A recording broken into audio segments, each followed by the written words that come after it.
My name is Ashley, and at 32, I've spent the last decade building my career as a manager at Preston and Associates. While my younger sisters Sarah and Emma were busy starting their families, I was climbing the corporate ladder. Don't get me wrong, I love my job, but sometimes I wonder if I missed out on something along the way. No husband, no kids, just me and my corner office with a view of the city. It was a regular Tuesday morning when my phone rang. Sarah's name flashed across the screen, and I answered while sorting through a stack of reports on my desk. "Hey Ash," Sarah's voice chirped through the speaker. At 26, my youngest sister had always been the bubbly one. "Got a minute?"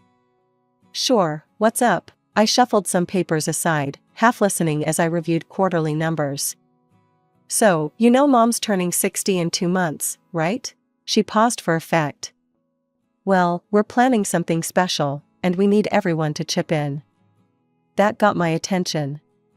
"Okay, how much are we talking about?" When Sarah named the figure, I nearly choked on my coffee. It was more than I'd spent on my last vacation, which, come to think of it, was 3 years ago. "I know it's a lot," Sarah rushed to add, "but it's for Mom, you know?" No, it's fine," I said, already pulling up my banking app. "I'll transfer it right now." "Great. Oh, and one more thing, make sure you take a week off work for the celebration. Don't plan anything else for that time, okay?" The next few weeks flew by in a blur of meetings and deadlines. I'd occasionally wonder what my sisters were planning with all that money, but whenever I asked, they'd brush me off with vague responses. Eventually, work took over, and Mom's birthday slipped to the back of my mind. Then came the Saturday dinner. We all gathered at our parents' house, Mom and Dad, my sisters, Aunt Susan and her kids, my cousins Michael and Rachel. The familiar chaos of family dinner surrounded us, Dad telling his same old jokes, Mom fussing over everyone's plates, the usual stuff. That's when Sarah dropped her bomb. "So," she said, pushing her peas around her plate with calculated casualness, "we've finally got everything arranged for Mom's birthday. We're all going to spend a week at Mountain Pine Resort." The table erupted in excited chatter. Mom was beaming, Dad was already talking about hitting the slopes, and my sisters were discussing which ski runs they wanted to try. "Why didn't anyone tell me earlier?" I asked, feeling a bit left out. "I don't even have a ski suit, and there's barely any time to get one now." The table got quiet. Too quiet. Mom cleared her throat, and I felt my stomach drop before she even opened her mouth. "Actually, honey," she said, with that tone she used when she was about to ask for a favor she knew I couldn't refuse, "we were hoping you could do us all a huge favor and watch the kids while we're there." I stared at my family gathered around the dinner table, waiting for someone to laugh, to say it was all a joke. But the silence stretched on, broken only by the soft clink of silverware against plates. "You want me to watch the kids?" I finally managed to say. "All 5 of them?" My mind started counting them off automatically, Emma's toddler Jason, Sarah's baby girl Lucy, cousin Michael's twins Tom and Anna, and Rachel's son Pete. 5 kids under the age of 7. "Well, you're so good with them," Mom said, as if that explained everything. "They love their Aunt Ashley." I looked around the table again, still hoping to see a hint of humor in someone's eyes. There was none. Just expectant faces waiting for my usual yes. "But, that's not fair," I heard myself say, my voice sounding strange to my own ears. "I want to celebrate with everyone too. It's Mom's birthday." Emma, my 28-year-old sister, put down her fork with a sigh. "Come on, Ashley. You'll be bored there anyway. It's going to be noisy and crowded." "Bored?" I repeated. "How would you know if I'd be bored?" "Well," she continued, exchanging glances with Sarah, "you're great with the kids. They adore you. And let's be honest, it's not like you need a break from family life." I felt my chest tighten. "What's that supposed to mean?" Sarah jumped in, her voice carrying that condescending tone she'd perfected over the years. "She just means that you don't have children or a husband to get away from. The rest of us, we need this break. You understand, right?" The green beans on my plate blurred as I blinked back tears. I wouldn't give them the satisfaction of seeing me cry. Instead, I quietly pushed back my chair and stood up. "Ashley?" Mom's voice held a note of concern, but not enough to actually stop me. Without a word, I grabbed my purse from the counter and headed for the door. Nobody moved to stop me. Nobody called out. The only sound that followed me was Mom's voice, drifting from the dining room. "Don't worry, she'll be a little offended at first, but she'll come around. She always does." As I walked to my car, their voices faded behind me, already moving on to discussing ski slopes and winter gear. The evening air was crisp against my face, helping to clear my head. 10 years of putting everyone else first, of being the responsible one, the reliable one, and this is what I got in return. The worst part wasn't even the babysitting request, it was the casualness with which they'd assumed I'd agree. The way they'd planned this whole thing without me, using my money, my time, my vacation days, without even asking. As if I was just a resource to be used, not a member of the family to be included. I spent half the night pacing around my apartment, replaying every family dinner, every holiday, every moment when I'd dropped everything to help someone else. The memories came flooding back, each one taking on a new, darker meaning in light of tonight's events. There I was at 16, making dinner while Mom helped Emma with her homework. Me at 18, turning down a spring break trip with friends to watch Sarah while our parents took a weekend getaway. At 21, working 2 jobs during college to help pay for Emma's prom dress. The images kept coming, year after year, sacrifice after sacrifice. "Ashley, can you watch Jason for a few hours?" Emma's voice echoed in my head. "I really need a break." "Ashley, would you mind taking the twins for the weekend?" Michael's familiar request played back like a broken record. "Rachel's overwhelmed with Pete, and you're so good with kids." I'd always said yes. Always. Even when I had important meetings the next day, even when I was exhausted from my own work week. I'd taken pride in being the reliable one, the responsible sister, the perfect daughter. I collapsed onto my couch, the leather cool against my skin. The photo albums on my coffee table caught my eye, family vacations where I was always the one behind the camera, holiday gatherings where I was always in the kitchen while everyone else laughed in the living room. When was the last time someone had asked me what I wanted? "It's not like you need a break from family life." Sarah's words kept echoing in my head. As if my life, my career, my choices were somehow less valid because I wasn't married with children. As if all my sacrifices meant nothing because they didn't fit their definition of what mattered. Sleep didn't come easily that night. I tossed and turned, remembering how I'd worked through college on a scholarship, determined not to burden my parents financially. How I'd started my career immediately after graduation, helping to put both my sisters through school. All those late nights at the office, climbing the corporate ladder, sending chunks of my salary home to help with family expenses. By morning, I'd made up my mind. I wasn't a confrontational person, never had been. There had to be a way to resolve this peacefully, to make them understand without causing a family rift. So I did what I'd always done when there was a problem, I tried to fix it. I waited until a reasonable hour on Sunday morning before picking up my phone. Mom answered on the 3rd ring. "Hi, Mom," I said, keeping my voice steady. "I've been thinking about the resort trip. Actually, I have a solution. I'll pay for a professional babysitter for all 5 kids. That way, everyone can enjoy the celebration together." The silence on the other end of the line stretched for a moment too long. "That won't work, Ashley," Mom finally said, her voice tight. "We can't trust some stranger with the children. They're used to you." "Mom, I want to be part of the celebration too," I tried to explain. "I want to be there for your birthday. I could find a really good babysitter, someone with excellent references." "You know you're not exactly a social butterfly," she cut me off, her voice sharp. "You'd probably be uncomfortable with all the noise and activity anyway. The children will keep you busy, and you enjoy spending time with them. It's perfect for everyone." The click of the call ending echoed in my ear before I could respond. I sat there, phone still pressed to my ear, as my mother's words sank in.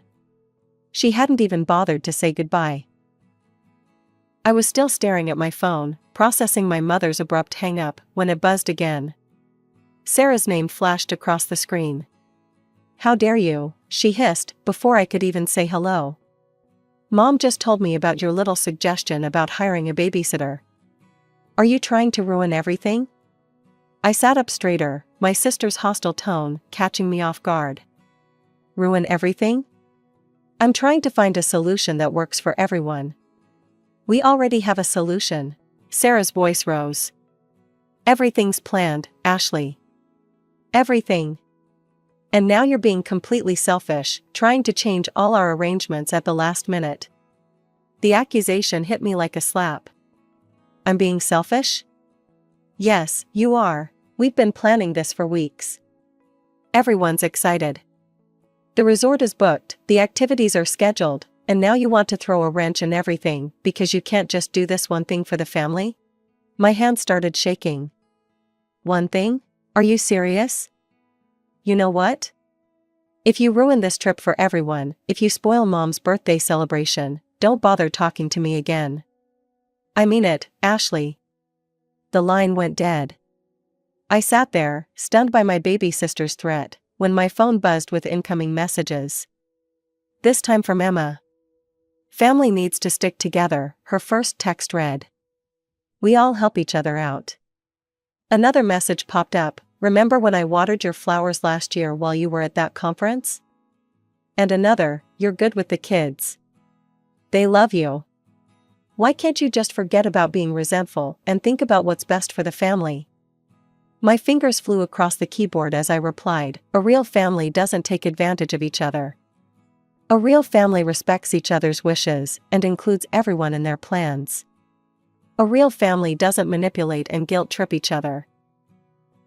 I watched the 3 dots appear and disappear several times, but no response came. That's when it hit me. The way they'd asked for money without explaining what it was for. The careful way they'd told me to take time off work without mentioning the resort. The casual way they'd announced their plans at dinner, as if everything was already set in stone. They'd planned this all along. While I was working late nights, while I was babysitting their kids, while I was being the perfect daughter and sister, they were secretly arranging this trip. They'd used my money, arranged my schedule, and planned to dump 5 children on me without so much as a conversation. And now that I wasn't playing along with their script, they were trying every manipulation tactic they could think of, guilt, threats, emotional blackmail, to force me back into the box they'd created for me. Something strange happens when you finally see through the fog of manipulation. Suddenly, everything becomes crystal clear. I felt lighter than I had in years. The guilt that had been weighing me down was replaced by something else, determination. I opened my laptop and started searching. Within an hour, I had booked a beachfront hotel in Florida. Nothing too fancy, but it had a balcony overlooking the ocean and was within walking distance to everything I might need. I even splurged on a first-class plane ticket. After all, I had plenty of money since I wouldn't be skiing. The next few days at work were surprisingly peaceful. My family had stopped calling and texting. They probably thought I was home preparing for a week of childcare, maybe buying extra snacks and planning activities. The thought made me smile as I packed my beach clothes and new swimsuit. Taking a tropical vacation in the middle of winter? My colleague Janet asked when she saw me checking the Florida weather forecast. "Sometimes you need to do something unexpected," I replied, surprised by how good it felt to say those words out loud. The morning of my flight, I took one last look around my apartment. I'd cleaned everything meticulously, force of habit, I suppose. The empty fridge, the properly locked windows, everything in perfect order. Just like always, except this time, I wouldn't be here to answer any desperate phone calls for babysitting. As the plane took off, I switched off my phone and tucked it into my bag. No social media, no email, no family drama. Just me, the beach, and a whole week of freedom. The Florida air hit me like a warm embrace when I stepped out of the airport. Palm trees swayed in the breeze, and I could smell the salt from the ocean even from here. My hotel room was even better than the pictures. The balcony offered a perfect view of the endless blue horizon, and I could hear the waves crashing against the shore. That first afternoon, I walked barefoot on the beach, letting the warm sand squeeze between my toes. When was the last time I'd done something like this? When was the last time I'd done anything just for me? I swam in the hotel pool, read a book without interruption, and had dinner at a quiet beachside restaurant where no one needed me to cut their food or clean up their spills. I watched the sunset from my balcony, sipping a glass of wine, without a single thought about bedtime routines or morning schedules. My last morning in Florida, I savored my final moments of peace.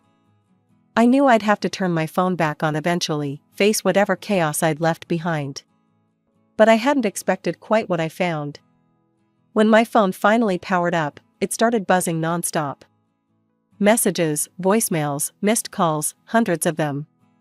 The timestamps showed they started exactly a week ago, early in the morning. My hands trembled slightly as I began scrolling through them. The first messages were from Sarah, "Where are you? We're outside your house." Then Emma, "Ashley, open the door. The kids are getting restless." Michael, "Hey, we brought Tom and Anna like planned. Are you home?" Rachel, "Ashley, what's going on? Pete's asking for his aunt." As I read through the messages, I could picture the scene perfectly, my sisters and cousins, standing outside my empty house with 5 confused children, their suitcases packed for the resort, their carefully laid plans crumbling around them. The tone of the messages changed quickly from confusion to panic. "Ashley, this isn't funny. Where are you? Pick up your phone. What are we supposed to do with the kids? You can't just disappear like this." Then came the anger. Sarah's messages turned nasty. "You selfish witch. How could you do this to us? Emma wasn't much better. I can't believe you're this immature. Mom's birthday is ruined because of you." My Aunt Susan's messages made me wince. I'd never seen her use that kind of language before. "You ungrateful little. You've ruined everything. These children were counting on you." Mom's messages started later in the day. "I'm so disappointed in you, Ashley. I never thought you'd be this selfish. After everything we've done for you." Dad, who rarely texted, had sent just one message: "Your mother is crying. I hope you're happy with yourself." The voicemails were worse. I could hear the anger, the disappointment, the accusations in their voices. Messages from extended family members I hadn't talked to in months suddenly appeared, all of them condemning my behavior. "You've always been so reliable. How could you do this to your own family? Those poor children. You've ruined everything." I sat there in my peaceful hotel room, reading message after message, learning exactly what my family thought of me when I finally stopped being their convenient solution. The words they used, the names they called me, the assumptions they made about my character, it was like meeting a whole new family, one that had been hiding behind fake smiles and casual requests for favors. Without responding to any of them, I packed my bags and headed to the airport. It was time to go home, but I wasn't the same Ashley who had left a week ago. That Ashley might have apologized, might have felt guilty, might have tried to make it up to everyone. But that Ashley was gone. I had just finished unpacking my beach clothes when I heard the aggressive pounding on my front door. Before I could even reach it, I heard a key turning in the lock, the emergency key I'd given my mother years ago, just in case. They burst in like an angry storm, Mom leading the charge, Emma and Sarah flanking her sides, all of them red-faced and wild-eyed. The peaceful feeling I'd cultivated in Florida evaporated instantly. "Do you have any idea what you've done?" Sarah screamed, stepping forward. "You ruined everything. Everything." I stood my ground, watching them unleash their fury in my living room. The same living room where I'd babysat their children countless times, where I'd cancelled my own plans to accommodate their emergencies, where I'd always been the reliable one. "Mike and John refused to stay with the kids," Emma spat out, referring to their husbands. "They both suddenly had important business to take care of. So Sarah had to stay home with all 5 children while we went to the resort. She missed Mom's birthday because of you.